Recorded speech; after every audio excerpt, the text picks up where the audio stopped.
ಎಲ್ಲರಿಗೂ ನಮಸ್ಕಾರ. ನನ್ನ ಹೆಸರು ಪ್ರಿಯಾಂಕಾ ರಾಠೋಡ್ ಅಂತ ನಿಮ್ಮ ಯೂಟ್ಯೂಬ್ ಚಾನಲ್ನ ಅಡ್ಮಿನ್ ಆಗಿದ್ದೀನಿ. ಓಕೆ, ಸೊ ನಿಮ್ಮ ಇತ್ತೀಚಿನ ಎಕ್ಸಾಮ್ಗಳನ್ನು ನೀವು ನೋಡ್ತಾನೆ ಬರ್ತಾ ಇದ್ದೀರಾ, FTA, STA, PSI. ಯಾಕಂದರೆ ಎಕ್ಸಾಮ್ ಪ್ಯಾಟರ್ನ್ ಚೇಂಜ್ ಆಗಿರೋದು. ಪ್ಯಾಟರ್ನ್ ಅಂದರೆ ಕೇಳುವಂತಹ ಪ್ರಶ್ನೆಗಳ ಒಂದು ರೀತಿ ಇದೆಯಲ್ಲ, ಚೇಂಜ್ ಆಗ್ತಾ ಬರ್ತಾ ಇದೆ. ಮೊದಲೆಲ್ಲ ಸ್ವಲ್ಪ ಸಿಂಪಲ್ ಆಗಿ ಬಂತು, ಆಮೇಲೆ ಸ್ವಲ್ಪ ಕಾಂಪ್ಲಿಕೇಟೆಡ್. ಇವಾಗ ಬರ್ತಿರುವಂತಹ ಪ್ರಶ್ನೆ ಪತ್ರಿಕೆಗಳು UPSC ಮಾದರಿಯಲ್ಲಿ ಅವುಗಳನ್ನು ಪ್ರಿಪೇರ್ ಮಾಡಲಾಗ್ತಾ ಇದೆ.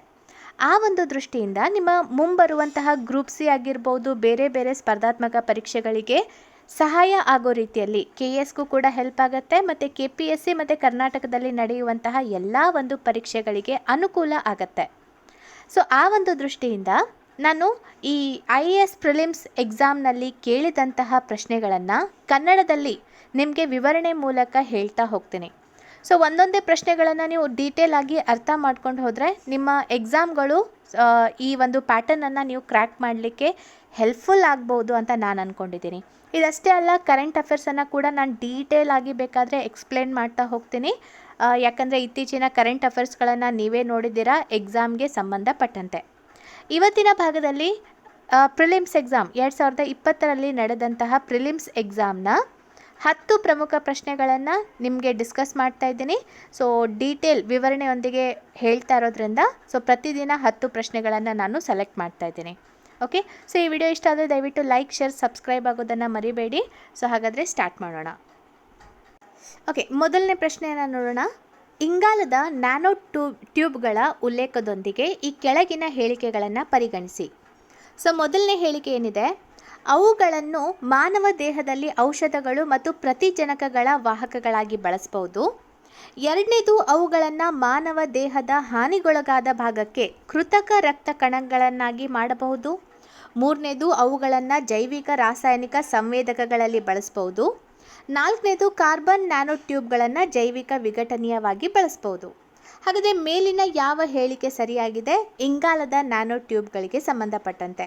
ಸೊ 1 ಮತ್ತು 2, 2, 3, 4, 1, 3, 4 ಮತ್ತು 1, 2, 3, 4 ಅಂತ ಇದೆ. ಸೊ ಇಲ್ಲಿ ಸರಿಯಾದಂಥ ಉತ್ತರ ಇದೆಯಲ್ಲ, ಯಾವುದು ಅಂತ ಹೇಳಬೇಕಂದ್ರೆ ಆಪ್ಷನ್ 4, 1, 2, 3, 4 ಸರಿಯಾದ ಉತ್ತರ.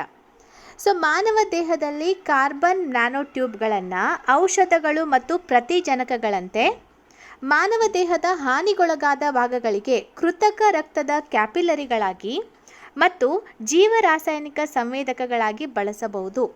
ಅವು ಜೈವಿಕ ವಿಘಟನೀಯವಾಗಿದೆ. ಆದ್ದರಿಂದ ಆಯ್ಕೆ ಡಿ ಇದೆಯಲ್ಲ ಸರಿಯಾದಂಥ ಉತ್ತರ. ಇನ್ನೊಂದೇನೆಂದರೆ ಇಂಗ್ಲೀಷ್ ವರ್ಷನ್ ಇದೆಯಲ್ಲ ನಿಮಗೆ ಸಿಗತ್ತೆ, ಸೊ ಅದಕ್ಕೆ ನಾನು ಅದನ್ನು ಆ್ಯಡ್ ಮಾಡಿಲ್ಲ. ಇಂಗ್ಲೀಷ್ನಲ್ಲಿ ಮತ್ತು ಹಿಂದಿಯಲ್ಲಿ ಬೇಕಾದರೆ ನಿಮಗೆ IAS ಪ್ರಿಲಿಮ್ಸ್ನ ಕ್ವಶನ್ಗಳು ಸಿಗತ್ತೆ, ಆದರೆ ಕನ್ನಡದಲ್ಲಿ ಅದನ್ನು ನಾನು ನಿಮಗೆ ಭಾಷಾಂತರ ಮಾಡಿ ಹೇಳ್ತಾ ಇರೋದು. ನೆಕ್ಸ್ಟ್ ಎರಡನೇ ಪ್ರಶ್ನೆ ನೋಡೋಣ. ಈ ಕೆಳಗಿನ ಚಟುವಟಿಕೆಗಳನ್ನು ಪರಿಗಣಿಸಿ. ಗದ್ದೆಯಲ್ಲಿ ಬೆಳೆಗೆ ಕೀಟನಾಶಕ ಸಿಂಪಡಿಸುವುದು, ಸಕ್ರಿಯ ಜ್ವಾಲಾಮುಖಿಗಳ ಬಾಯಿಗಳನ್ನು ಗಮನಿಸೋದು. ಸೊ ಈಗ ನೋಡಿ, ಜ್ವಾಲಾಮುಖಿ ಈ ರೀತಿ ಇರುತ್ತಲ್ಲ, ಸೊ ಇಲ್ಲಿ ಅಬ್ಸರ್ವ್ ಮಾಡ್ತಾ ಇರ್ತಾರೆ. ಸೊ ಯಾವಾಗ ಒಳಗೆ ಏನೇನು ಪ್ರಕ್ರಿಯೆ ಆಗ್ತಾ ಇದೆ ಅದನ್ನೆಲ್ಲ ಅಬ್ಸರ್ವ್ ಮಾಡ್ತಾ ಇರ್ತಾರೆ. ಸೊ DNA ವಿಶ್ಲೇಷಣೆಗಾಗಿ ತಿಮಿಂಗಲ ಉಸಿರಾಟದ ಮಾದರಿಗಳನ್ನು ಸಂಗ್ರಹಿಸೋದು. ಈ 3 ಸ್ಟೇಟ್ಮೆಂಟ್ಗಳಲ್ಲಿ ಪ್ರಸ್ತುತ ತಂತ್ರಜ್ಞಾನದ ಮಟ್ಟದಲ್ಲಿ ಮೇಲಿನ ಯಾವ ಚಟುವಟಿಕೆಗಳನ್ನು ಡ್ರೋನ್ಗಳನ್ನು ಬಳಸಿ ಯಶಸ್ವಿಯಾಗಿ ನಿರ್ವಹಿಸಬಹುದು? ಸೊ ಕೊಟ್ಟಂತಹ 3ರಲ್ಲಿ ಯಾವುದನ್ನು ಡ್ರೋನ್ಗಳನ್ನು ಬಳಕೆ ಮಾಡಿ ನಾವು ಸಕ್ಸಸ್ಫುಲ್ ಆಗ್ಬೋದು ಅಂತ ಕೇಳಿದ್ದಾರೆ. 1 ಮತ್ತು 2, 2 and 3, 1 and 3, 1, 2, 3 ಅಂತ ಇದೆ. ಸೊ ಇಲ್ಲಿ ಮೂರನ್ನು ಕೂಡ ಅಂದರೆ ಆಪ್ಷನ್ ಡಿ ಸರಿಯಾದ ಉತ್ತರ. 3ನ್ನು ಕೂಡ ಡ್ರೋನನ್ನು ಬಳಸುವ ಮೂಲಕ ನಾವು ಯಶಸ್ವಿಯಾಗಿ ಕಾರ್ಯಾಚರಣೆಯನ್ನು ಮಾಡ್ಬೋದಾಗಿದೆ. ಓಕೆ, ಸೊ ಇದಕ್ಕೆ ಸಂಬಂಧಪಟ್ಟಂತೆ ಸ್ವಲ್ಪ ವಿವರಣೆಯನ್ನು ನೋಡೋಣ. ಸೊ ನೀಡಿರುವ ಎಲ್ಲ ಹೇಳಿಕೆಗಳು ನಿಜ. ಬೆಳೆಗಳಿಗೆ ಕೀಟನಾಶಕಗಳನ್ನು ಸಿಂಪಡಿಸುವುದು ಮತ್ತು ಅವುಗಳ ಮೇಲ್ವಿಚಾರಣೆಯಂತಹ ಪ್ರದೇಶಗಳಲ್ಲಿ ಡ್ರೋನ್ಗಳನ್ನು ಬಳಸಲಾಗತ್ತೆ. ಡ್ರೋನ್ ಸೆನ್ಸರ್ ಮತ್ತು ಡಿಜಿಟಲ್ ಚಿತ್ರಣ ಸಾಮರ್ಥ್ಯಗಳು ರೈತರ ಹೊಲಗಳ ನಿಖರ ಚಿತ್ರವನ್ನು ಪಡೆಯಲು ಅನುವು ಮಾಡಿಕೊಡುತ್ತೆ. ಸೊ ಇತ್ತೀಚೆಗೆ ಒಂದು ನಮ್ಮ ಪ್ರಧಾನಮಂತ್ರಿ ನರೇಂದ್ರ ಮೋದಿ ಅವರು ಕೂಡ ಈ ಡ್ರೋನ್ಗಳನ್ನು ಬಳಸುವ ಮೂಲಕ ಜಮೀನುಗಳ ಒಂದು ಎಲ್ಲ ಮೇಲ್ವಿಚಾರಣೆಯನ್ನು ಮಾಡಲಿಕ್ಕೆ ಸಂಬಂಧಪಟ್ಟಂತೆ ಒಂದು ಯೋಜನೆಯನ್ನು ಕೂಡ ರೆಡಿ ಮಾಡಿದರು. ಸೊ ಸಕ್ರಿಯ ಜ್ವಾಲಾಮುಖಿಗಳ ಬಾಯಿಯನ್ನು ವೀಕ್ಷಿಸಲು ಡ್ರೋನ್ಗಳು ಸಹಾಯಕವಾಗಿದೆ. ಈ ಮೂಲಕ ಜ್ವಾಲಾಮುಖಿ ತಜ್ಞರು ಅಪಾಯಕಾರಿ ಹೋಲೋಗ್ರಾಫಿ ಘಟನೆಗಳ ಬಗ್ಗೆ ನಿಗಾ ಇಡಬಹುದು. ಇಷ್ಟು ದಿನ ಏನಾಗ್ತಾ ಇತ್ತು ಅಂದರೆ ಈ ಜ್ವಾಲಾಮುಖಿ ಇರುವಂತಹ ಪ್ರದೇಶಗಳಲ್ಲಿ ಸೊ ಆ ಒಂದು ಫೈರ್ ಸೂಟ್ಗಳನ್ನು ಹಾಕ್ಕೊಂಡು ಅಲ್ಲಿ ಹೋಗಿ ಎಲ್ಲ ರೀತಿಯಾದಂತಹ ಡಾಟಾಗಳನ್ನು ಜನರು ಹೋಗಿ ಪಡ್ಕೋಬೇಕಾಗಿತ್ತು. ಸೊ ಇದು ತುಂಬ ರಿಸ್ಕ್ ಉಳ್ಳಂತಹ ಒಂದು ಜಾಬ್ ಆಗಿತ್ತು. ಆದರೆ ಡ್ರೋನ್ಗಳನ್ನು ಬಳಕೆ ಮಾಡಿ ಅದರ ಎಲ್ಲ ರೀತಿಯಾದಂತಹ ಒಂದು ಪರಿಸ್ಥಿತಿಯನ್ನು ಕಂಡುಕೊಳ್ಳಿಕ್ಕೆ ಇವಾಗ ಫುಲ್ ಹೆಲ್ಪ್ಫುಲ್ ಆಗಿದೆ ಅಂತ ಹೇಳ್ಬೋದು. ಸೊ ಹಂಪ್ ಬ್ಯಾಕ್ ತಿಮಿಂಗಲಗಳ ಉಸಿರಾಟದ ಪ್ರದೇಶದಲ್ಲಿ ಕಂಡುಬರುವ ಸೂಕ್ಷ್ಮ ಜೀವಿಗಳ ಮಾದರಿಗಳನ್ನು ಸಂಗ್ರಹಿಸಲು ಮತ್ತು ವಿಶ್ಲೇಷಿಸಲು US ಮತ್ತು ಕೆನಡಾದ ವಿಜ್ಞಾನಿಗಳು ಡ್ರೋನ್ಗಳನ್ನು ಬಳಸಿದಂತಹ ಉದಾಹರಣೆಯನ್ನು ಕೂಡ ನಾವು ನೋಡ್ಬೋದಾಗಿದೆ. ಈ ಎಲ್ಲ ದೃಷ್ಟಿಯಿಂದ ಆಪ್ಷನ್ ಡಿ 3 ಒಂದು ಕಾರ್ಯಕ್ಕೆ ನಾವು ಡ್ರೋನನ್ನು ಬಳಸ್ಬೋದು. ಮುಂದಿನ ಪ್ರಶ್ನೆ, ಪ್ರಯೋಗವು 3 ಬಾಹ್ಯಾಕಾಶ ನೌಕೆಗಳನ್ನು ಬಳಸುತ್ತದೆ. ಅದು ಸಮಬಾಹು ತ್ರಿಕೋನದ ಆಕಾರದಲ್ಲಿ ಹಾರುತ್ತದೆ ಮತ್ತು ಪ್ರತಿ ಬದಿಯು ಮಿಲಿಯನ್ ಕಿಲೋಮೀಟರ್ ಉದ್ದ ಮತ್ತು ಲೇಸರ್ಗಳು ವಾಹನಗಳ ನಡುವೆ ಹೊಳೆಯುತ್ತದೆ.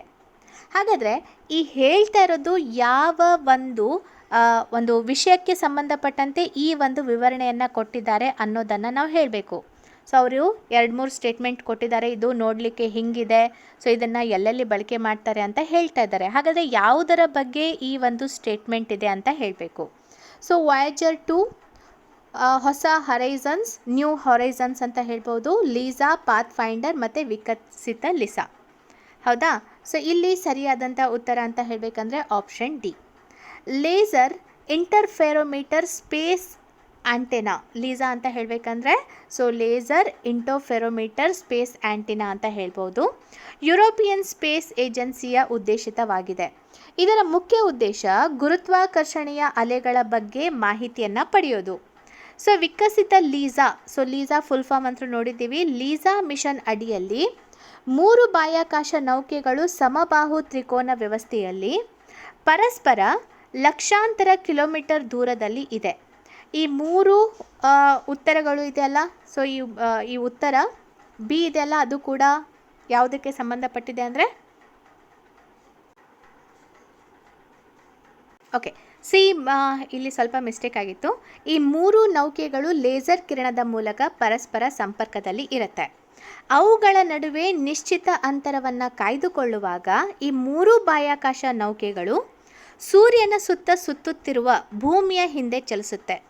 ಅಂತಹ ಸನ್ನಿವೇಶದಲ್ಲಿ ಅವುಗಳ ಸ್ಥಿರ ದೂರದಲ್ಲಿ ಸ್ವಲ್ಪ ಬದಲಾವಣೆ ಆದರೂ ಕೂಡ ಆ ಲೇಸರ್ ಕಿರಣಗಳ ಮೂಲಕ ಆ ಬದಲಾವಣೆಯನ್ನು ಅಳೆಯಲಾಗತ್ತೆ. ಇದಷ್ಟೇ ಅಲ್ಲ, ಪಡೆದಂತಹ ಡೇಟಾದ ಆಧಾರದ ಮೇಲೆ ಸೊ ಡೇಟಾವನ್ನೆಲ್ಲ ಅದೇನು ಮಾಡುತ್ತೆ, ಕಲೆಕ್ಟ್ ಮಾಡುತ್ತೆ. ಸ್ವಲ್ಪ ಚೇಂಜ್ ಆದರೂ ಕೂಡ ಡೇಟಾವನ್ನು ಕಲೆಕ್ಟ್ ಮಾಡುವಂಥ ಕೆಪಾಸಿಟಿ ಈ ಒಂದು ಲೀಸಾದಲ್ಲಿ ಇದೆ ಅಂತ ಹೇಳ್ಬೋದು. ಸೊ ಈ ಒಂದು ಲೀಸಾ ಮಿಷನ್ ಇದೆಯಲ್ಲ, ಅದರ ಒಂದು ಗುರಿ 2034ರ ವೇಳೆಗೆ ಆರಂಭಿಸುವ ಗುರಿಯನ್ನು ಹೊಂದಲಾಗಿದೆ. So LISA pathfinder mission ವಿಕಸಿತ ಲೀಸಾ ಕಾರ್ಯಾಚರಣೆಯ ಹಿನ್ನೆಲೆಯಾಗಿದ್ದು, ಇದು ವಿಕಸಿತ ಲೀಸಾವನ್ನು ಪ್ರಾರಂಭಿಸುವ ಗುರಿಯನ್ನು ಹೊಂದಿರೋದ್ರಿಂದ ಆಪ್ಷನ್ ಡಿ ಇದೆಯಲ್ಲ ಸರಿಯಾದ ಉತ್ತರ. ಓಕೆ, ಸೊ ಹಾಗಾದರೆ ಮುಂದಿನ ಒಂದು ಪ್ರಶ್ನೆಯನ್ನು ನೋಡೋಣ. ಸೊ 4ನೇ ಪ್ರಶ್ನೆ, ಈ ಕೆಳಗಿನ ಹೇಳಿಕೆಗಳನ್ನು ಪರಿಗಣಿಸಿ. ನಿರೀಕ್ಷಿತ ಪೋಷಕರ ಮೊಟ್ಟೆಗಳು ಅಂದರೆ ಎಕ್ಸ್ಪೆಕ್ಟೆಡ್ ಪೇರೆಂಟ್ಸ್, ಅಂದರೆ ಮಗು ಆಗಬೇಕು ಅಂತ ಎಕ್ಸ್ಪೆಕ್ಟೇಷನ್ನಲ್ಲಿ ಇರುವಂತಹ ಪೋಷಕರು. ಸೊ ಅದಕ್ಕೋಸ್ಕರ ನಿರೀಕ್ಷಿತ ಪೋಷಕರು ಅಂತ ಬಳಸಿದ್ದೀವಿ. ಸೊ ನಿರೀಕ್ಷಿತ ಪೋಷಕರ ಮೊಟ್ಟೆಗಳು ಅಥವಾ ವೀರ್ಯಗಳನ್ನು ಉತ್ಪಾದಿಸುವ ಕೋಶಗಳಲ್ಲಿ ಆನುವಂಶಿಕ ಬದಲಾವಣೆಗಳು ಕೈಗೊಳ್ಳಬಹುದು. ವ್ಯಕ್ತಿಯ ಜಿನೋಮನ್ನು ಜನನದ ಮೊದಲು ಆರಂಭಿಕ ಭ್ರೂಣದ ಹಂತದಲ್ಲಿ ಸಂಪಾದಿಸಬಹುದು. ಮಾನವ ಪ್ರೇರಿತ ಫ್ಲೂರಿಪೊಟೆಂಟ್ ಕಾಂಡಕೋಶಗಳನ್ನು ಹಂದಿಯ ಭ್ರೂಣಕ್ಕೆ ಚುಚ್ಚಬಹುದು. ಸೊ 3 ಸ್ಟೇಟ್ಮೆಂಟ್ ಕೊಟ್ಟಿದ್ದಾರೆ. ಈ 3 ಸ್ಟೇಟ್ಮೆಂಟ್ನಲ್ಲಿ ಯಾವುದು ಸರಿಯಾಗಿದೆ ಅಂತ ಕೇಳಿದ್ದಾರೆ. ಇಲ್ಲಿ ಸರಿಯಾದದ್ದು 2 ಮತ್ತು 3 ಮಾತ್ರ. ಸೊ ವಿವರಣೆಯನ್ನು ನೋಡೋಣ. ಸ್ತ್ರೀಯರಲ್ಲಿ ಅಂಡಾಶಯದಲ್ಲಿ ಹುಟ್ಟಿದ ಸಮಯದಲ್ಲಿ ಮೊಟ್ಟೆಗಳು ಇರುತ್ತೆ ಮತ್ತು ಅವುಗಳ ಸಂಖ್ಯೆ ಸುಮಾರು 7 ಮಿಲಿಯನ್ ಇರುತ್ತೆ. ಸ್ತ್ರೀಯರ ಸಂತಾನೋತ್ಪತ್ತಿ ಅವಧಿಯಲ್ಲಿ ಪ್ರತಿ ಋತುಚಕ್ರದಲ್ಲಿ ಮೊಟ್ಟೆಗಳು ಬಿಡುಗಡೆ ಆಗತ್ತೆ. ಸೊ ಜರ್ಮ್ಲೈನ್ ಎಂಜಿನಿಯರಿಂಗ್ ಪ್ರಕ್ರಿಯೆಯ ಅಡಿಯಲ್ಲಿ ಜೀನ್ ಎಡಿಟಿಂಗ್ ಅಥವಾ ವೀರ್ಯ ಅಥವಾ ಮೊಟ್ಟೆ ಅಥವಾ ಜೈಗೋಟ್ ಹಂತದಲ್ಲಿ ಮಾಡಲಾಗತ್ತೆ. ಇದು ಫಲೀಕರಣದ ನಂತರ ಭ್ರೂಣದ ಮೊದಲ ಹಂತವಾಗಿರೋದ್ರಿಂದ ಮೊದಲನೇ ಹೇಳಿಕೆ ತಪ್ಪಾಗಿದೆ, 2ನೇದು ಮತ್ತು 3ನೇ ಹೇಳಿಕೆ ಕರೆಕ್ಟ್ ಆಗಿದೆ.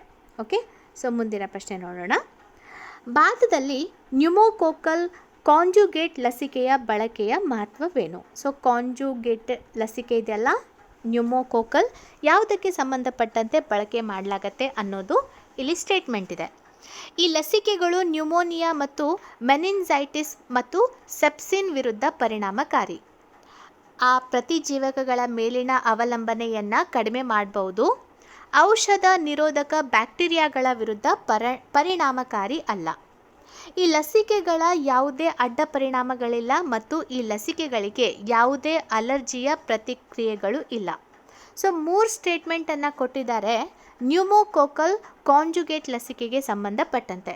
ಹಾಗಾದರೆ ಯಾವುದು ಇಲ್ಲಿ ಸರಿಯಾದ ಉತ್ತರ ಅಂತ ಕೇಳಿದ್ದಾರೆ. ಸೊ ಇಲ್ಲಿ ಸರಿಯಾದಂಥ ಉತ್ತರ ಯಾವುದಾಗತ್ತೆ? 1 ಮತ್ತು 2 ಅಂದರೆ ಆಪ್ಷನ್ ಬಿ ಇದೆ ಅಲ್ಲ ಸರಿಯಾದ ಉತ್ತರ. ಯಾಕೆ ಅಂತ ಇಲ್ಲಿ ವಿವರಣೆಯನ್ನು ನೋಡೋಣ. ಸೊ ಇಲ್ಲಿದೆಯಲ್ಲ, ಹೇಳಿಕೆ 1 ನಿಜ. ನ್ಯೂಮೋನಿಯಾ, ಮೆನಿಂಜೈಟಿಸ್ ಎ ಮತ್ತು ಸೆಪ್ಸಿನ್ನಿಂದ ಉಂಟಾಗುವ ಸೋಂಕುಗಳ ವಿರುದ್ಧ ನ್ಯೂಮೋಕೋಕಲ್ ಕಾಂಜುಗೇಟ್ ಲಸಿಕೆ ಪರಿಣಾಮಕಾರಿಯಾಗಿದೆ. ಹೇಳಿಕೆ 2 ಕೂಡ ಕರೆಕ್ಟ್ ಆಗಿದೆ. ಯಾಕಂದರೆ ನ್ಯೂಮೋಕೋಕಲ್ ಲಸಿಕೆ ನ್ಯೂಮೋಸಿಲ್ ಒಂದು ಸಂಯೋಜಿತ ಲಸಿಕೆಯಾಗಿದ್ದು ದುರ್ಬಲಗೊಂಡ ಪ್ರತಿಜನಕಕ್ಕೆ ಬಲವಾದ ಪ್ರತಿರಕ್ಷಣಾ ಪ್ರತಿಕ್ರಿಯೆಯನ್ನು ಉತ್ಪಾದಿಸಲು ಸಹಾಯ ಮಾಡುತ್ತೆ. 3ನೇದು ಯಾಕೆ ತಪ್ಪಾಗಿದೆ ಅಂದರೆ, ವಾಸ್ತವವಾಗಿ ನ್ಯೂಮೋಕೋಕಲ್ ಲಸಿಕೆ ತೆಗೆದುಕೊಂಡ ನಂತರ ಯಾವುದೇ ಗಂಭೀರ ಪರಿಣಾಮ ಆಗಲ್ಲ, ಆದರೂ ಕೂಡ ಕೆಲವೊಂದು ಸಮಸ್ಯೆಗಳು ಬರುತ್ತೆ. ಹಾಗಾದರೆ ಯಾವ ರೀತಿಯಾದಂತಹ ರೋಗ ಲಕ್ಷಣಗಳು ಈ ಲಸಿಕೆಯ ನಂತರ ಬರುತ್ತೆ ಅಂದರೆ, ಇವಾಗ ನೀವು ಕೋವಿಡ್-19 ಲಸಿಕೆಯನ್ನು ಪಡೆದುಕೊಂಡ ನಂತರ ಬಾಡಿ ಪೇನ್ ಆಗೋದು, ಫೀವರ್ ಬರೋದು ಅದೆಲ್ಲ ಆಗತ್ತಲ್ಲ. ಸೊ ಸೇಮ್ ಈ ಒಂದು ಲಸಿಕೆಯನ್ನು ಪಡ್ಕೊಂಡಾಗೂ ಕೂಡ ಬರುತ್ತೆ. ಸೊ ಇಂಜೆಕ್ಷನ್ ಸ್ಥಳದಲ್ಲಿ ಕೆಂಪಾಗೋದು, ಊತ, ನೋವು, ಜ್ವರ, ಹಸಿವು ಆಗದೆ ಇರೋದು, ನರರೋಗ, ಕಿರಿಕಿರಿ, ಆಯಾಸ, ತಲೆನೋವು ಈ ರೀತಿಯಾದಂಥ ಸಿಂಪ್ಟಮ್ಗಳು ಕಾಣುತ್ತೆ ಸಾಮಾನ್ಯವಾಗಿ. ಸೊ ಅದಕ್ಕೆ ಅಲರ್ಜಿ ಆಗಲ್ಲ ಅಥವಾ ಯಾವುದೇ ಸೈಡ್ ಎಫೆಕ್ಟ್ಸ್ ಇಲ್ಲ ಅಂತ ಹೇಳೋದು ಆ 3ನೇ ಹೇಳಿಕೆ ತಪ್ಪಾಗಿದೆ. ಉಳಿದ 2 ಕರೆಕ್ಟ್ ಆಗಿದೆ ಆ ಒಂದು ಲಸಿಕೆಗೆ ಸಂಬಂಧಪಟ್ಟಂತೆ. ನೆಕ್ಸ್ಟ್ 6ನೇ ಪ್ರಶ್ನೆ.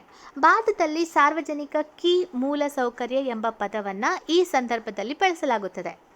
ಡಿಜಿಟಲ್ ಭದ್ರತಾ ಮೂಲಸೌಕರ್ಯ, ಆಹಾರ ಭದ್ರತಾ ಮೂಲಸೌಕರ್ಯ, ಆರೋಗ್ಯ ರಕ್ಷಣೆ ಮತ್ತು ಶಿಕ್ಷಣ ಮೂಲಸೌಕರ್ಯ, ದೂರ ಸಂಪರ್ಕ ಮತ್ತು ಸಾರಿಗೆ ಮೂಲಸೌಕರ್ಯ. ಸೊ ಸಾರ್ವಜನಿಕ ಕೀ ಮೂಲಸೌಕರ್ಯವನ್ನು ಪ್ರಮುಖವಾಗಿ ಡಿಜಿಟಲ್ ಭದ್ರತಾ ಮೂಲಸೌಕರ್ಯದ ಸಂದರ್ಭದಲ್ಲಿ ಬಳಸಲಾಗುತ್ತೆ. ಸೊ ಸಾರ್ವಜನಿಕ ಕೀ ಮೂಲಸೌಕರ್ಯ ಎಂಬ ವಾಕ್ಯದ ಡಿಜಿಟಲ್ ಭದ್ರತೆಗೆ ಸಂಬಂಧಿಸಿದ ಮೂಲಸೌಕರ್ಯಗಳ ನಿರ್ಮಾಣಕ್ಕೆ ಸಂಬಂಧಿಸಿದಂತೆ ಬಳಸಲಾಗುತ್ತೆ. ಸೊ ಆ ಒಂದು ಕಾರಣದಿಂದ ಆಪ್ಷನ್ ಎ ಕರೆಕ್ಟ್. ಓಕೆ, ಮುಂದಿನ ಪ್ರಶ್ನೆಯನ್ನು ನೋಡೋಣ. ಈ ಕೆಳಗಿನ ಯಾವ ಹೇಳಿಕೆಗಳು ಸಸ್ಯ ಮತ್ತು ಪ್ರಾಣಿ ಕೋಶಗಳ ನಡುವಿನ ಸಾಮಾನ್ಯ ವ್ಯತ್ಯಾಸದ ಬಗ್ಗೆ ಸರಿ ಆಗಿದೆ? ಮೊದಲನೇದು, ಸಸ್ಯ ಕೋಶಗಳು ಸೆಲ್ಯುಲೋಸ್ ಕೋಶ ಗೋಡೆಗಳನ್ನು ಹೊಂದಿರುತ್ತದೆ, ಆದರೆ ಪ್ರಾಣಿ ಕೋಶಗಳು ಇಲ್ಲ. ಸಸ್ಯ ಕೋಶಗಳು ಪ್ಲಾಸ್ಮಾ ಪೊರೆಯನ್ನು ಹೊಂದಿರುತ್ತದೆ. ಇದಕ್ಕೆ ವಿರುದ್ಧವಾಗಿ ಅವು ಪ್ರಾಣಿಗಳ ಜೀವಕೋಶಗಳಲ್ಲಿ ಇರುತ್ತದೆ. ಹೌದಾ? ಇದು ಹೊಂದಿರದೇ ಇದ್ದರೆ ಈ ಪ್ರಾಣಿ ಜೀವಕೋಶಗಳು ಪ್ಲಾಸ್ಮಾ ಪೊರೆಯನ್ನು ಹೊಂದಿರುತ್ತೆ. ಸೊ 3ನೇದು, ಸಸ್ಯಕೋಶವು ದೊಡ್ಡ ನಿರ್ವಾತವನ್ನು ಹೊಂದಿರುತ್ತದೆ. ಪ್ರಾಣಿಗಳ ಜೀವಕೋಶಗಳು ಅನೇಕ ಸಣ್ಣ ಸಣ್ಣ ನಿರ್ವಾತಗಳನ್ನು ಹೊಂದಿದೆ. ಸೊ ಸಸ್ಯ ಮತ್ತು ಪ್ರಾಣಿಗಳಿಗೆ ಸಂಬಂಧಪಟ್ಟಂತೆ 3 ಸ್ಟೇಟ್ಮೆಂಟ್ಗಳನ್ನು ಕೊಟ್ಟಿದ್ದಾರೆ. ಯಾವುದು ಸರಿಯಾದ ಆಯ್ಕೆ ಅಂತ ಹೇಳಬೇಕಂದ್ರೆ ಇಲ್ಲಿ ಸರಿಯಾದಂತಹ ಸ್ಟೇಟ್ಮೆಂಟ್ ಇದೆಯಲ್ಲ, ಸೊ 1 ಮತ್ತು 3 ಮಾತ್ರ ಕರೆಕ್ಟ್ ಆಗುತ್ತೆ. ಯಾಕೆ ಅಂತ ಇಲ್ಲಿ ನಾವು ವಿವರಣೆಯನ್ನು ನೋಡೋಣ. ಸೊ ಹೇಳಿಕೆ 1 ಕರೆಕ್ಟ್. ಯಾಕಂದರೆ ಸಸ್ಯಕೋಶ ಗೋಡೆಯು ಮುಖ್ಯವಾಗಿ ಸೆಲ್ಯುಲೋಸ್ನಿಂದ ಮಾಡಲ್ಪಟ್ಟಿದೆ. ಸೆಲ್ಯುಲೋಸ್ ಅಥವಾ ಸೆಲ್ಯುಲೋಸ್ ಎ ಇದು ಬಹಳ ಸಂಕೀರ್ಣವಾದ ವಸ್ತುವಾಗಿದ್ದು ಸಸ್ಯಕ್ಕೆ ರಚನಾತ್ಮಕ ಬಿಗಿತವನ್ನು ಒದಗಿಸುತ್ತೆ. ಆದರೆ ಜೀವಕೋಶದ ಗೋಡೆಯು ಪ್ರಾಣಿ ಕೋಶದಲ್ಲಿ ಕಂಡುಬರೋದಿಲ್ಲ. ಸೊ ಆಪ್ಷನ್ 1 ಅಂದರೆ ಹೇಳಿಕೆ 1 ಕರೆಕ್ಟ್. 2ನೇ ಹೇಳಿಕೆ ತಪ್ಪಾಗಿದೆ. ಯಾಕಂದರೆ ಸಸ್ಯಕೋಶಗಳಲ್ಲಿ ಜೀವಕೋಶದ ಗೋಡೆಯ ಜೊತೆಗೆ ಪ್ಲಾಸ್ಮಾ ಪೊರೆ ಕೂಡ ಇರುತ್ತೆ. ಸೊ 2ನೇ ಸ್ಟೇಟ್ಮೆಂಟ್ ತಪ್ಪಾಗಿದೆ. 3ನೇದು ಕರೆಕ್ಟ್ ಆಗಿದೆ. ಯಾಕಂದರೆ ನಿರ್ವಾತಗಳು ಘನ ಅಥವಾ ದ್ರವಗಳ ಚೀಲಗಳನ್ನು ಸಂಗ್ರಹಿಸುತ್ತದೆ. ಪ್ರಾಣಿ ಕೋಶಗಳು ಸಣ್ಣ ನಿರ್ವಾತಗಳನ್ನು ಹೊಂದಿದೆ, ಆದರೆ ಸಸ್ಯಕೋಶಗಳು ಬಹಳ ದೊಡ್ಡ ನಿರ್ವಾತಗಳನ್ನು ಹೊಂದಿದೆ. ಸೊ ಕೆಲವು ಸಸ್ಯಗಳಲ್ಲಿ ನಿರ್ವಾತದ ಗಾತ್ರವು ಕೋಶದ ಪರಿಣಾಮದ 50%ನಿಂದ 90%ವರೆಗೆ ಇರುತ್ತೆ. ಸೊ ಆ ಒಂದು ದೃಷ್ಟಿಯಿಂದ ಆಪ್ಷನ್ ಸಿ 1 ಆ್ಯಂಡ್ 3 ಸರಿಯಾದ ಉತ್ತರ. ಓಕೆ, ಮುಂದಿನ ಒಂದು ಪ್ರಶ್ನೆಯನ್ನು ನೋಡೋಣ. ಈ ಕೆಳಗಿನವುಗಳಲ್ಲಿ ಯಾವುದು ಬೆಂಜಿನ್ ಮಾಲಿನ್ಯಕ್ಕೆ ಕಾರಣವಾಗುತ್ತೆ? ಹೌದಾ? ಸೊ ಮೊದಲನೇದು ಆಟೋಮೊಬೈಲ್ನಿಂದ ಹೊರಹಾಕಲ್ಪಟ್ಟ ವಸ್ತುಗಳು, ತಂಬಾಕು ಹೊಗೆ, ಮರದ ಸುಡುವಿಕೆ, ಮೇರುಗೆಣ್ಣೆ ಮರದ ಪೀಠೋಪಕರಣಗಳ ಬಳಕೆ, ಪಾಲಿಯುರೆಥೇನ್ನಿಂದ ತಯಾರಿಸಿದ ಉತ್ಪನ್ನಗಳ ಬಳಕೆ. ಸೊ ಹಾಗಾದರೆ ಯಾವುದರಿಂದ ಈ ಒಂದು ಮಾಲಿನ್ಯ ಉಂಟಾಗತ್ತೆ? ಸೊ ಇಲ್ಲಿ ಸರಿಯಾದಂತಹ ಉತ್ತರ 1 2 3 4 5 ಇಲ್ಲಿ ಕೊಟ್ಟಂತಹ ಎಲ್ಲ ಆಪ್ಷನ್ನಿಂದಾಗಿ ಈ ಬೆಂಜಿನ್ ಮಾಲಿನ್ಯ ಉಂಟಾಗತ್ತೆ. ಹೌದಾ? ಸೊ ಹಾಗಾದರೆ ಬೆಂಜಿನ್ ಮಾಲಿನ್ಯಕ್ಕೆ ಯಾವ ಯಾವ ಒಂದು ಪ್ರಮುಖ ಕಾರಣಗಳು ಅಥವಾ ಅಂಶಗಳು ಇದೆ ಅನ್ನೋದನ್ನು ನಾವು ನೋಡೋಣ. ಸೊ ಇಲ್ಲಿದೆಲ್ಲ ಕಟ್ಟಡ ಸಾಮಗ್ರಿಗಳು ಮತ್ತು ಪೀಠೋಪಕರಣಗಳು, ಈ ಮನೆಗಳಲ್ಲಿ ಬಳಸುವಂಥ ಬಣ್ಣ, ಗ್ಯಾರೇಜ್ಗಳಲ್ಲಿ ಬಳಸುವಂಥ ವಸ್ತುಗಳು, ಅಡುಗೆಗಳಲ್ಲಿ ಬಳಸುವ ವ್ಯವಸ್ಥೆಗಳು. ಸೊ ಇದೆಲ್ಲ ಒಳಾಂಗಣದ ಬೆಂಜಿನ್ ಮಾಲಿನ್ಯಕ್ಕೆ ಕಾರಣ. ಸೊ ಇದಷ್ಟೇ ಅಲ್ಲ, vinyl, PVC, rubber flooring, nylon carpet, NSR ಮತ್ತು ಲ್ಯಾಟೆಕ್ಸ್, ಪಾಲಿಮರ್ ವಸ್ತುಗಳು, ಪ್ಲೈವುಡ್, ನೆಲದ ಅಂಟುಗಳು, ಪೇಂಟ್ ರಿಮೂವರ್ಗಳಿಂದ. ಅದಷ್ಟೇ ಅಲ್ಲ, ರತ್ನಗಂಬಳಿಗಳು ಕೂಡ ಬೆಂಜಿನ್ ಮಾಲಿನ್ಯವನ್ನು ಸಾಧ್ಯವಾಗಿಸುತ್ತದೆ. ಸೊ ಸ್ವಯಂ ಚಾಲಿತ ವಾಹನ ಹೊರಸೂಸುವಿಕೆ, ಗ್ಯಾಸೋಲಿನ್, ಎಣ್ಣೆ, ತಂಬಾಕು ಹೊಗೆಯನ್ನು ಗ್ಯಾರೇಜುಗಳಲ್ಲಿ ಸಂಗ್ರಹಿಸಲಾಗೋದು, ಜಾಗವನ್ನು ಬಿಸಿ ಮಾಡೋದು, ಕಲ್ಲಿದ್ದಲು, ಮರ, ಅನಿಲ, ಸೀಮೆ ಎಣ್ಣೆ, ಧ್ರುವೀಕೃತ ಪೆಟ್ರೋಲಿಯಂ ಅನಿಲ. ಸೊ ಎಲ್ಲ ಒಂದು ಕಾರಣದಿಂದ ಬೆಂಜಮಿನ್ ಮಾಲಿನ್ಯ ಉಂಟಾಗುತ್ತೆ. ಸೊ ಎಲ್ಲ ಆಪ್ಷನ್ಗಳು ಕರೆಕ್ಟ್ ಆಗಿರೋದ್ರಿಂದ ಇಲ್ಲಿ ಆಯ್ಕೆ D 1 2 3 4 5 ಕರೆಕ್ಟ್ ಆಗಿದೆ. ಮುಂದಿನ ಪ್ರಶ್ನೆ, ಮುಂದಿನ ದಿನಗಳಲ್ಲಿ ಎರಡನೆಯ ಜಾಗತಿಕ ಆರ್ಥಿಕ ಬಿಕ್ಕಟ್ಟು ಎದುರಾದರೆ ಈ ಕೆಳಗಿನ ಯಾವ ಕ್ರಮಗಳು ಅಥವಾ ನೀತಿಗಳು ಭಾರತಕ್ಕೆ ಸ್ವಲ್ಪ ವಿನಾಯಿತಿ ನೀಡಬಹುದು? ಸೊ ಅಲ್ಪಾವಧಿ ವಿದೇಶಿ ಸಾಲಗಳನ್ನು ಅವಲಂಬಿಸದಿರುವುದು, ಹೆಚ್ಚು ವಿದೇಶಿ ಬ್ಯಾಂಕುಗಳನ್ನು ಆರಂಭಿಸುವುದು, ಬಂಡವಾಳ ಖಾತೆಯಲ್ಲಿ ಸಂಪೂರ್ಣ ಪರಿವರ್ತನೆ ನಿರ್ವಹಿಸೋದು. ಸೊ ಹಾಗಾದರೆ ಯಾವುದು ಸ್ವಲ್ಪ ನಮಗೆ ಹೆಲ್ಪ್ ಮಾಡುತ್ತೆ ಅಂತ ಕೇಳಿದರೆ ಇಲ್ಲಿ ಸರಿಯಾಗಿರೋದು ಆಪ್ಷನ್ 1 ಮಾತ್ರ. ಯಾಕೆ ಅಂತ ನೋಡೋಣ. ಸೊ ಇಲ್ಲಿ ನೋಡಿ, ಬಂಡವಾಳ ಖಾತೆಗೆ ಸಂಪೂರ್ಣ ಪರಿವರ್ತನೆ ಭಾರತದಲ್ಲಿ ಅನ್ವಯ ಆಗೋದಿಲ್ಲ. ಸೊ ಆದ್ದರಿಂದ ಹೇಳಿಕೆ 3 ತಪ್ಪಾಗಿದೆ.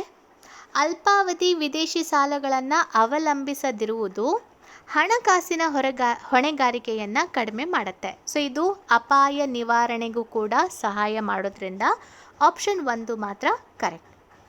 ಓಕೆ, ಸೊ ಹಾಗಾದರೆ ನೆಕ್ಸ್ಟ್ ಕ್ವಶನ್, 10ನೆಯ ಪ್ರಶ್ನೆ. ನಿಮ್ಮ ಬ್ಯಾಂಕಿನ ಬೇಡಿಕೆಯ ಠೇವಣಿ ಖಾತೆಯಿಂದ ಸೊ ನೀವು 1 ಲಕ್ಷ ನಗದನ್ನು ಹಿಂಪಡೆದರೆ ಈ ಸಮಯದಲ್ಲಿ ಆರ್ಥಿಕತೆಯಲ್ಲಿ ಒಟ್ಟಾರೆ ಹಣದ ಪೂರೈಕೆಯ ಮೇಲೆ ಅದರ ಪರಿಣಾಮವೇನು? ಹಣದ ಒಟ್ಟು ಪೂರೈಕೆಯು 1 ಲಕ್ಷ ಕಡಿಮೆ ಆಗುತ್ತದೆ, ಒಟ್ಟು ಹಣದ ಪೂರೈಕೆ 1 ಲಕ್ಷ ಹೆಚ್ಚಾಗುತ್ತದೆ, ಒಟ್ಟು ಹಣದ ಪೂರೈಕೆ 1 ಲಕ್ಷಕ್ಕಿಂತ ಹೆಚ್ಚಾಗುತ್ತದೆ, ಹಣದ ಒಟ್ಟು ಪೂರೈಕೆ ಬದಲಾಗದೆ ಉಳಿಯುತ್ತೆ. ಹಾಗಾದರೆ ಏನಾಗುತ್ತೆ ಅಂತ ಕೇಳಿದ್ದಾರೆ. ಇಲ್ಲಿ ಸರಿಯಾದಂಥ ಉತ್ತರ ಆಪ್ಷನ್ D ಆಗತ್ತೆ. ಸೊ ಇಲ್ಲಿ ಗ್ರಾಹಕರು ತಮ್ಮ ಬೇಡಿಕೆ ಠೇವಣಿ ಖಾತೆಯಿಂದ ಹಣವನ್ನು ಹಿಂಪಡೆದಾಗ ಆರ್ಥಿಕತೆಯಲ್ಲಿ ಒಟ್ಟಾರೆ ಹಣದ ಪೂರೈಕೆ ಬದಲಾಗದೆ ಉಳಿಯುತ್ತೆ. ಸೊ ಈ ನಿಮ್ಮ ಬ್ಯಾಂಕ್ ಅಕೌಂಟ್ನಿಂದ ನೀವು ಖರ್ಚು ಮಾಡಿದರೆ ಸೊ ಅದು ಆರ್ಥಿಕತೆ ಮೇಲೆ ಯಾವುದೇ ಒಂದು ಪರಿಣಾಮ ಬೀರಲ್ಲ, ಅದು ಸ್ಟೇಬಲ್ ಆಗಿ ಇರುತ್ತೆ. ಓಕೆ, ಸೊ ಇದು ಇವತ್ತಿನ ಭಾಗದ 10 ಪ್ರಮುಖವಾದ ಪ್ರಶ್ನೆಗಳು. ನಿಮಗೆ ಅರ್ಥ ಆಯಿತು, ಹೆಲ್ಪ್ಫುಲ್ ಆಯಿತು ಅಂತ ಅಂದ್ಕೊಂಡಿದ್ದೀನಿ. ಯಾಕಂದರೆ ಇನ್ಮೇಲೆ ನಿಮ್ಮ ಎಕ್ಸಾಮ್ ಎಲ್ಲ UPSC ಮಾದರಿಯಲ್ಲಿನೇ ಬರುತ್ತೆ. ಸೊ ಆ ರೀತಿಯಾಗಿಯೇ ನಾವು ಇನ್ಮೇಲೆ ಕರೆಂಟ್ ಅಫೇರ್ಸ್ಗಳನ್ನು ಕೂಡ ಪ್ರಿಪೇರ್ ಮಾಡಬೇಕು. ಸೊ ಅದಕ್ಕೂ ಕೂಡ ನಾನು ರೆಡಿ ಮಾಡ್ತಾ ಇದ್ದೀನಿ ಕರೆಂಟ್ ಅಫೇರ್ಸನ್ನು ಕೂಡ ಹೇಳಲಿಕ್ಕೆ.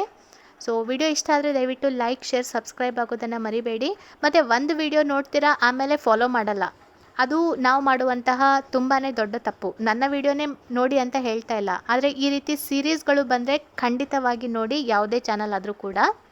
ಯಾಕಂದರೆ UPSCಯಲ್ಲಿರುವಂತಹ ಪ್ರಶ್ನೆಗಳಿಂದ ನಮಗೆ ಬಹಳಷ್ಟು ಎಕ್ಸಾಮ್ಗಳಿಗೆ ಹೆಲ್ಪ್ ಆಗುತ್ತೆ. ಇಲ್ಲಿ ಸ್ವಲ್ಪ ಡೀಪಾಗಿ ನಾವು ಡಿಸ್ಕಸ್ ಮಾಡೋದ್ರಿಂದ ಇದ್ರ ಮೇಲೆ ಏನೇ ಕ್ವಶನ್ ಕೇಳಿದರೂ ಕೂಡ ನಾವು ಬರೀಲಿಕ್ಕೆ ಸಮರ್ಥರಾಗ್ತೀವಿ. ಓಕೆ, ಸೊ ಮತ್ತು ಕಂಟಿನ್ಯೂ ಮಾಡ್ತೀನಿ ನನಗೆ ಸಾಧ್ಯವಾದಷ್ಟು. ಭಾಳಷ್ಟು ವಿದ್ಯಾರ್ಥಿಗಳಿಗೆ ಬೇಡವಾಗಿದ್ದರೂ ಕೂಡ ಕೆಲವು ವಿದ್ಯಾರ್ಥಿಗಳಿಗೆ ಇದು ಅನುಕೂಲ ಆಗ್ತಿದೆ ಅಂತ ನಾನು ಅಂದ್ಕೊಂಡು ವಿಡಿಯೋ ಸೀರೀಸನ್ನು ಕಂಟಿನ್ಯೂ ಮಾಡ್ತೀನಿ. ಸೊ ಇದಿಷ್ಟು ಈ ಭಾಗದ ಮಾಹಿತಿಯಾಗಿತ್ತು. Thank you so much.